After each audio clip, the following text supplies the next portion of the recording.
എനിക്ക് EMI വേണ്ട. എനിക്ക് വാഗണാറുമായിട്ട് ഞാൻ ഓടിച്ചോണ്ട് നടക്കും. EMI അടയ്ക്കേണ്ടി വന്നാൽ അത്ര കൂടിയ കാർ. ഇതിപ്പോ ഞങ്ങൾ സിനിമയിൽ പറയുന്നവർ പറയണമെന്ന് തോന്നുന്നു. കാമോൺ അച്ചടക്കമുള്ള തന്ത്രശാലിയായിരുന്നു ജ്യോതിഷൻ. ആദ്യമായിട്ടാണ് ഹൈദരാലി കേൾക്കുന്നത്. അച്ചടക്കമുള്ള തന്ത്രശാലി ജഗദീഷ്. ഇപ്പോഴത്തെ പ്രസിഡന്റ് ഡൊണാൾഡ് ട്രംപ് അല്ലവിടെ ജയെന്ന് ചോദിച്ചു. കറക്റ്റാ, ഡൊണാൾഡ് ജോൺ ട്രംപ് എന്നാണ്. ജറഫുദ്ദീൻ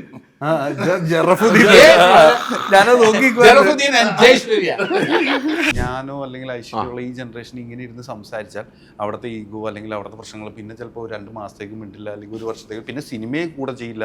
അങ്ങനത്തെ ഒരു അവസ്ഥ. ഇവരുടെയൊക്കെ ഈ ഒരു സൗഹൃദമല്ല, അത് ഈ ജനറേഷന് മാത്രം ഉണ്ടായിരുന്ന ഒരു ക്വാളിറ്റിയാണ്. നിങ്ങൾക്ക് ഇങ്ങനെ ഇരുന്നത് പറയാൻ പറ്റും? മാത്തമാറ്റിക്സ് നല്ല രസമായിട്ട് ചെയ്തിട്ടുണ്ട്. ഭയങ്കര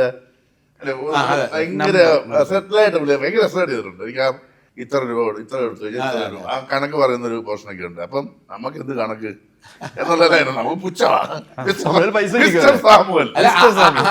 സാമുവൽ മാഷ് ആ കണക്കിന്റെ എന്ന് പറഞ്ഞാൽ ഒരു കണക്കിന്റെ കളിയാണ്.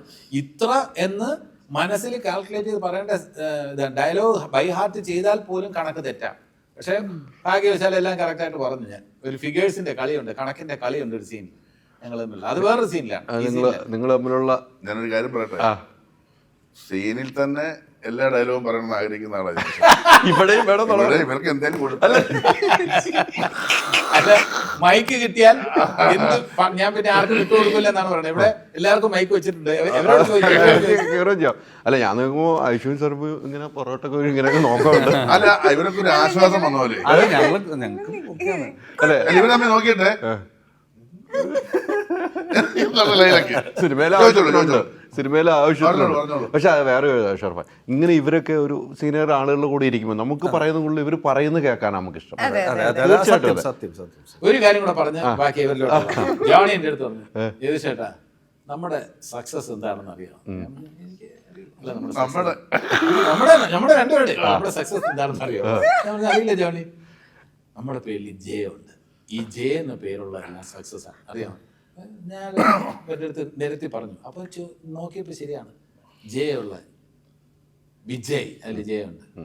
അജിത് ജെ ഉണ്ട്. രജനീകാന്ത്, ശിവാജി ഗണേശൻ, ജെമിനി ഗണേശൻ ജി ആണ്, പോട്ടെ. ബാക്കി ഇങ്ങനെ KJ Yesudas, Jayachandran. American president ആണെങ്കിൽ ഇപ്പോഴത്തെ പ്രസിഡന്റ് ഡൊണാൾഡ് ട്രംപ് അല്ലവിടെ ജെ എന്ന് ചോദിച്ചു. കറക്റ്റാ, ഡൊണാൾഡ് ജോൺ ട്രംപ് എന്നാണ്. ജറഫുദ്ദീൻ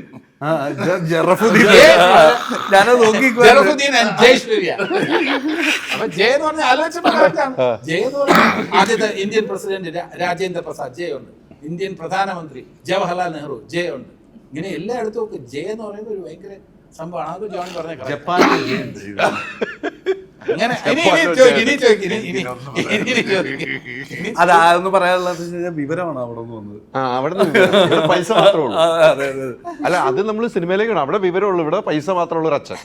അതെ, സിനിമയില് സംബന്ധിച്ചിടത്തോളം ഈ പറഞ്ഞ പോലെ ഒരു ദുശ്ശീലങ്ങളും ഇല്ലാത്ത ഒരാളാണ്.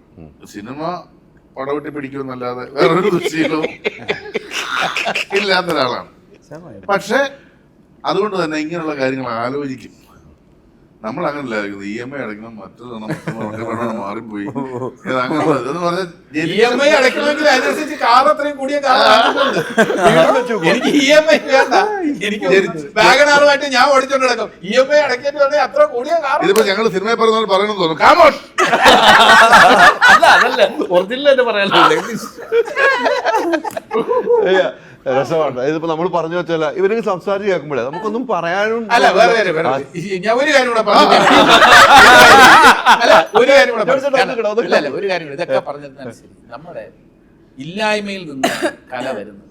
നമ്മുടെ ധോണിയൊക്കെ സത്യസന്ധമായിട്ട് പറയാം, ധോണിയൊക്കെ ജീവിതത്തിൽ ഒരുപാട് കഷ്ടപ്പാട് അനുഭവിച്ചിട്ടുള്ള ആളാണ്. ഞാൻ ആദ്യം പറഞ്ഞ തമാശയൊക്കെ പണം എന്നൊക്കെ പറഞ്ഞത് ഇന്ന് പണം കിട്ടുന്നുണ്ടെങ്കിൽ ധോണിയുടെ ഹാർഡ് വർക്കാണ്. ധോണി അസിസ്റ്റന്റ് ഡയറക്ടറായിട്ട് വർക്ക് ചെയ്യുമ്പോഴേ എനിക്കറിയാം ഒരുപാട് കഷ്ടപ്പെട്ട് ഈ പൊസിഷനിൽ എത്തിയ ഒരാളാണ്. അപ്പൊ ജീവിതം എന്തെന്ന് അറിയാവുന്നവർക്ക് കലയുമായിട്ട് കൂടുതൽ അടുപ്പം കാണും. നമ്മളും ഇന്ന് കാണുന്ന ജോണി എന്ന് പറഞ്ഞാൽ ബിസി ആയിട്ടുള്ള ഒരു ആക്ടർ അങ്ങനെയല്ല, ഒരുപാട് കഷ്ടപ്പെട്ടു. ഞാനിപ്പോ ജഗദീഷേട്ടനെ കൂടി എന്നോട് പറയും, ഞാൻ പറയാം, ഞാൻ അസിസ്റ്റന്റ് ഡയറക്ടറായിട്ട് എനിക്കൊന്ന് കാസർഗോഡ് കാതർബായിലാണ് ആദ്യമായിട്ട് ജഗദീഷേട്ടനെ ഇത് വർക്ക് ചെയ്യുന്നത്. അപ്പോൾ അന്ന് മ്യൂസിപ്പൽ പാർട്ട് 2 ആണ്, 92-ലാണ് ആ പടം. അപ്പോൾ അതിനുശേഷം എത്രയോ പടങ്ങൾ പ്രൊഫസർ സാറിനോട് നിൽക്കുന്നവർക്ക് ഒരുപാട് പടങ്ങൾ. എനിക്ക് തോന്നുന്നു ഇത്രയും രാവിലെ 6 മണി, കൃത്യമായിട്ട് 6 മണി, 7 മണി പുള്ളി തന്നെ പ്ലാൻ ചെയ്യും. സ്ക്രിപ്റ്റ് ഫുൾ അറിയാവുന്നതുകൊണ്ട് അസോസിയേറ്റിനെ വിളിച്ചിട്ട് വേണം എന്നെ ഉച്ചയ്ക്ക് അവിടെ വിടാമല്ലോ, അങ്ങനെ വിജിത്തമ്പിൽ അവിടെ പോയിട്ട് ഞാൻ കുണിക്കുട്ട കോഴി തീർത്തിട്ട് ഇങ്ങോട്ട് വന്നാൽ എന്നിട്ട് ഡയറക്ടറെ വിളിച്ചു തുളസി എടുത്തോളും, നീ എന്നോട് നിസാർ കേക്ക് ഒന്ന് തുളസിക്ക് അറിയാം അപ്പൊ സാറ് നിന്ന് ഇതാവോ ആരാന്നറിയോ നിസാർക്ക് അറിഞ്ഞിട്ട് പോലും ഉണ്ടാവില്ലേ അസോസിയേറ്റ്. ഞാനൊന്നും പറഞ്ഞില്ല, നിസാർ പറഞ്ഞു എന്നൊക്കെ പറഞ്ഞിട്ട് അങ്ങനെ ഒരു ഞാൻ പറഞ്ഞ ഒരു അച്ചടക്കമുള്ള തന്ത്രശാലിയായിരുന്നു ജ്യോതിഷൻ. ആദ്യമായിട്ടാണ് ഹൈദരാലി കേൾക്കുന്നത് അച്ചടക്കമുള്ള തന്ത്രശാലി ജഗദീഷ്. ഹൈദരാലി ഇത് വെച്ച് ക്യാപ്ഷൻ ഉണ്ടാക്കി. അല്ല, പക്ഷെ ഞാൻ വേറൊരു കാര്യം പറയട്ടെ, ഇതുപോലെ സംസാരിക്കാൻ ഈ ജനറേഷനെ പറ്റുള്ളൂ. ഞാനോ അല്ലെങ്കിൽ ഐശ്വര്യമുള്ള ഈ ജനറേഷൻ ഇങ്ങനെ ഇരുന്ന് സംസാരിച്ചാൽ അവിടുത്തെ ഈഗോ അല്ലെങ്കിൽ അവിടുത്തെ പ്രശ്നങ്ങൾ പിന്നെ ചിലപ്പോൾ 2 മാസത്തേക്ക് മിണ്ടില്ല, അല്ലെങ്കിൽ 1 വർഷത്തേക്ക്, പിന്നെ സിനിമയെ കൂടെ ചെയ്യില്ല. അങ്ങനത്തെ ഒരു അവസ്ഥ. ഇവരുടെയൊക്കെ ഈ ഒരു സൗഹൃദമല്ല, അത് ഈ ജനറേഷന് മാത്രം ഉണ്ടായിരുന്ന ഒരു ക്വാളിറ്റിയാണ്. നിങ്ങൾക്ക് ഇങ്ങനെ ഇരുന്നത് പറയാൻ പറ്റും. ഞങ്ങൾ ഇങ്ങനെ അങ്ങോട്ടും ഇങ്ങോട്ട് 1-2 കൊടുത്ത 3-ാമത്തേന് അപ്പോൾ അവിടെ ആ സൈഡിൽ ഇറങ്ങി പോകും. അത് ഞാൻ പറഞ്ഞത് അങ്ങനത്തെ ഒരു ഭയങ്കര ഫ്രണ്ട്ഷിപ്പ്. നമ്മുടെ ബാല്യ കൗമാരത്തിൽ ജ്യോതിഷന്റെ അഭിനയം നമ്മൾ കാണുന്നതാണ്. അതായത് എനിക്കൊരു 83, 82 നമ്മൾ കണ്ടോണ്ടിരിക്കുന്നതാണ്. അപ്പോ മറ്റേ ജ്യോതിഷന്റെ മറ്റേ ഗുസ്തിയുള്ള പടം കഥ ജ്യോതിഷന്റെ. അപ്പൊ ഇങ്ങനെ ഞാൻ പറയാം അന്ന് മുതലേ കാണുന്ന ജ്യോതിഷന്റെ. പിന്നീട് ഏറ്റവും വലിയ ഭാഗ്യം ഞാൻ എപ്പോഴും വിചാരിക്കും, ഇപ്പൊ ജ്യോതിഷന്റെ മതി ലാലിച്ചായനുണ്ടാവും, അങ്ങനെ സീനിയർ ആർട്ടിസ്റ്റിനോട് നമ്മൾ അഭിനയിക്കുമ്പോൾ നമ്മുടെ ഒരു ആഗ്രഹമുണ്ട്. ഇപ്പൊ മുകേഷ് ചേട്ടനുണ്ടോ, അയ്യോ എനിക്ക് പിന്നെ സെറ്റിൽ അന്ന് ചിരിയാ. അപ്പൊ നമുക്ക് ഭയങ്കര ഇഷ്ടമാണ് ജഗദീഷ് ചേട്ടൻ, കുട്ടേട്ടൻ, ഇങ്ങനെയുള്ളവരോടെ.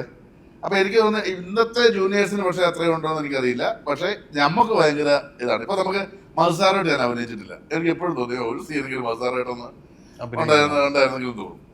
അത് ഇവർക്കും ഉണ്ടാവും. ഇവരും ഈ പറഞ്ഞ പോലെ ലാലിച്ചാനൊക്കെ വരുമ്പോൾ രസമല്ലേ, ഒരു ദിവസം പുള്ളി അതേ അറ്റ്മോസ്ഫിയർ ഈ സിറ്റി കിട്ടിയിട്ടുണ്ട്. ഞാൻ ജഗദീഷേട്ടൻ ആദ്യമായിട്ട് അഭിനയിക്കുക. അത് വേറെ ഉണ്ട്. ജോണിയും ഞാനും ഷെറഫും ഐശ്വര്യമായിട്ടുള്ള ആ കോമ്പിനേഷൻ ഒക്കെ ഭയങ്കര രസമാണ്. കാരണം സീൻ നമുക്ക് 1 സെക്കൻഡ് പോലും ബോറടിക്കില്ല. അന്ന് ബ്രേക്ക് പറയാൻ 1 മണി എന്നുള്ളത് ചിലപ്പോൾ 2 മണിയായിട്ടുണ്ട്. പിന്നെ നമ്മളറിയില്ല. നൈറ്റ് എന്ന് പറയുന്നത് നമ്മൾ അങ്ങ് സീൻ അങ്ങ് ടകടകട നമുക്ക് ബോറടിക്കുന്ന പ്രശ്നമേ ഇല്ല. നമ്മൾ സീനകത്താണ് ഒരുപാട്. പിന്നെ പിന്നെ ഐശ്വര്യൊക്കെ ഞാൻ വിചാരിച്ചിരുന്നത് വളരെ ഇൻട്രോവേർട്ട് ആയിട്ടുള്ള വളരെ ഇതായി. പക്ഷെ ഐശ്വര്യൊക്കെ എനിക്ക് തോന്നുന്നു 10-15 പടം ചെയ്തിട്ടുള്ള പോലെ നമ്മളോട് ബിഹേവ് ചെയ്തു. പിന്നെ സർവ്വയുടെ പടം ചെയ്തിട്ടുണ്ട്, നേരത്തെ അറിയാം. അങ്ങനെയുള്ള ഒരു ഇതാണ്. ഞാൻ തീർച്ചയായിട്ടും ഞാൻ പറഞ്ഞില്ല, വളരെ എനിക്ക് മകനെ പോലെ തന്നെ അല്ലെ മരുമോളെ പോലെ ആ രീതി തന്നെയായിരുന്നു ഞങ്ങൾ മൊത്തത്തിൽ. അതാണ് ശരിക്കും ജീവിക്കായിരുന്നു.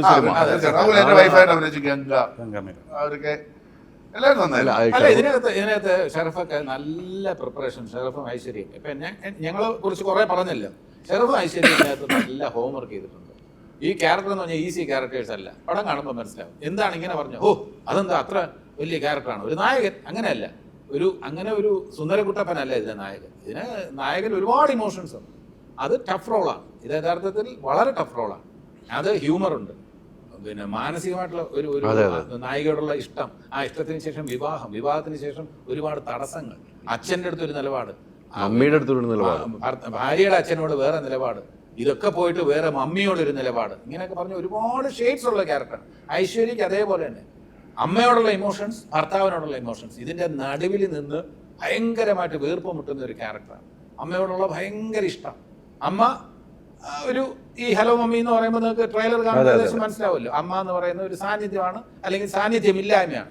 ഈ അമ്മയോടുള്ള ഇമോഷൻസ്, ഭർത്താവിനോടുള്ള ഭർത്താവ് എന്നുള്ള ആ ഒരു കമ്മിറ്റ്മെന്റ്, ഇതിന്റെ രണ്ടിന്റെയും നടുവിൽ കിടന്ന് വീർപ്പ് മുട്ടുന്ന ക്യാരക്ടർ എന്ന് പറയുമ്പോൾ വെറുതെ ഒരു ഓർണമെന്റൽ ഹീറോയിൻ അല്ല, ഓർണമെന്റൽ ഹീറോ അല്ല.